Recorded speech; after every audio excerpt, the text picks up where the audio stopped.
जिंदगी में परेशान और दुखी वही लोग रहते हैं जो सिर्फ अपने अधिकारों को याद रखते हैं और अपना कर्तव्य भूल जाते हैं।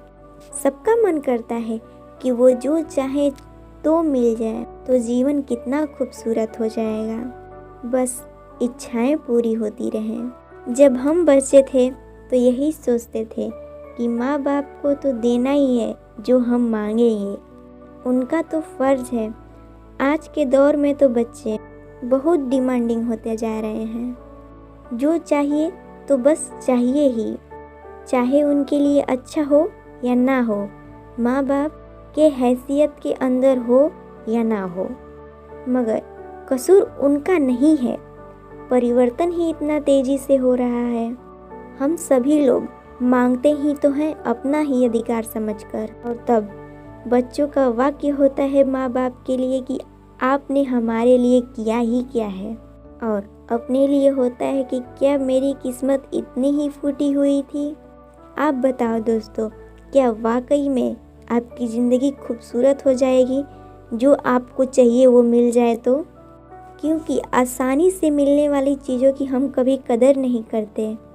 कद्र हम उनकी करते हैं जिसकी हमने कीमत चुकाई हो, और ज़रूरी नहीं कि कीमत चुकाने का जरिया पैसा ही हो। एक लड़की थी, बहुत ही प्यारी थी, बहुत प्यारी। उसने अपनी माँ से एक दिन एक माला विंडो पर सजी हुई देखी बाजार से जाते वक्त, और अपनी माँ से जिद करने लगी कि वो माला उसे चाहिए। पर वो माला की कीमत बहुत ही ज़्यादा थी, पर माँ अपनी लड़की का दिल भी नहीं तोड़ना चाहती थी।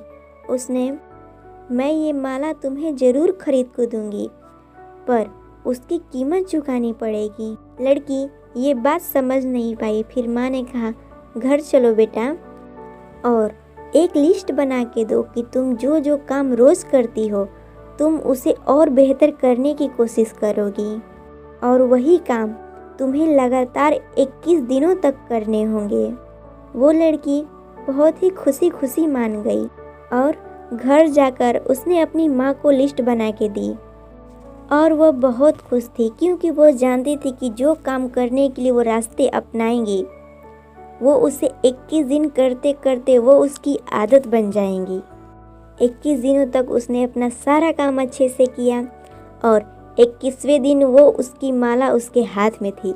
वो बहुत खुश थी, और वो इतनी खुश थी कि उसके लिए वो खुशी बहुत कीमती थी, क्योंकि उस माले की कीमत उसके लिए ज़्यादा हो चुकी थी, क्योंकि उस लड़की ने उस माला की कीमत चुकाकर उसे पाया था। वो सोने से पहले अपने पिता से वो रोज़ कहानियाँ सुना करती थी, और उसके पिता उसके अंदर अच्छे संस्कार डालने के लिए उसे रोज़ अच्छी अच्छी कहानियाँ सुनाया करते थे। एक दिन कहानी ख़त्म करने के वक्त उसके पिता ने उससे पूछा, बेटा क्या तुम मुझसे प्यार करती हो?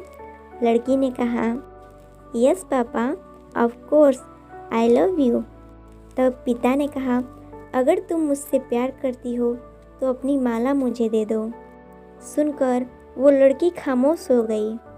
वो माला उसके लिए उसके जान से भी प्यारी थी। उसने पापा से कहा, पापा आप वो डॉल ले लो ना जो आपने हमें बर्थडे पर दी थी। ये सुनकर उसके पापा बोले और मुस्कुराए, सो जाओ बेटा, गुड नाइट। अब यही बात रोज़ाना होने लगी। उसके पिता उसे रोज़ कहानी सुनाते और उससे माला मांगते, और लड़की अपने पिता को रोज़ न रोज़ कोई न कोई नया बहाना बनाकर कुछ भी ऑफ़र कर देती, और उसके पापा मुस्कुराते हुए रोज़ाना की तरह गुड नाइट कहकर चले जाते। जब कहानी सुनाने के बाद उसके पिता ने उससे वह माला मांगी, तब लड़की ने बुझे हुए मन से वो माला अपने पापा के हाथ में दे दिया। पापा वो पाकर बहुत खुश हुए और तुरंत ही और अलमारी से एक पिंक के बॉक्स लाकर अपनी बेटी के हाथ में दे दिया। रोज़ ने वो बॉक्स खोला, उसमें हूबहू सेम वही माला थी। रोज़ के चेहरे पर एक अलग ही खुशी थी। बड़ी सी मुस्कान आ गई उसने पापा को ज़ोर से हग किया। अब पापा ने रोज़ से कहा, बेटा, मैं तुम्हारा पिता हूँ, मैं तुमसे बहुत प्यार करता हूँ, पर तुमसे कुछ छीनूंगा नहीं। अगर मैंने तुमसे कुछ लिया भी तो उससे कई गुना ज़्यादा बेहतर तुम्हें दूंगा। वैसे ही ईश्वर हम सब का पिता है। अगर हमसे वो कुछ लेता है तो उससे कई गुना ज़्यादा हमें देता भी है। तो ईश्वर पर विश्वास रखना, अगर उसने कुछ लिया है तो उससे वो बेहतर ज़रूर देगा। दोस्तों, उस माला ने उस लड़की को ज़िंदगी के 2 सुंदर पल सिखाए। पहला, अगर कुछ चाहिए तो उसकी कीमत अदा करो।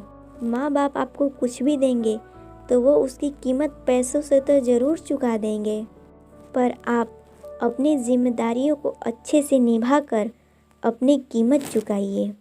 प्रकृति जो सिर्फ हमें देती है, बदले में कुछ नहीं मांगती है, उसका भी ऋण आप चुकाइए। जिसकी कीमत दूसरों के लिए प्यार, दूसरों के चेहरे पर मुस्कान, असहायों की मदद कुछ भी हो सकती है। दूसरा सबक, अगर ज़िंदगी ने आपसे कुछ छीन लिया है, जो चाहा वो नहीं मिला, तो निराश मत होइए, क्योंकि आप अपने जिम्मेदारियों के प्रति ईमानदार हैं। या तो वो आपके लिए चीज़ वो बनी ही नहीं थी, या उससे ज़्यादा गुना आपको कहीं बेहतरीन मिलने वाला है। बस उस ईश्वर पर आप अपना विश्वास बनाए रखा कीजिए। तो दोस्तों, हम मिलते हैं अगली कहानी के साथ। तब तक के लिए बाय बाय।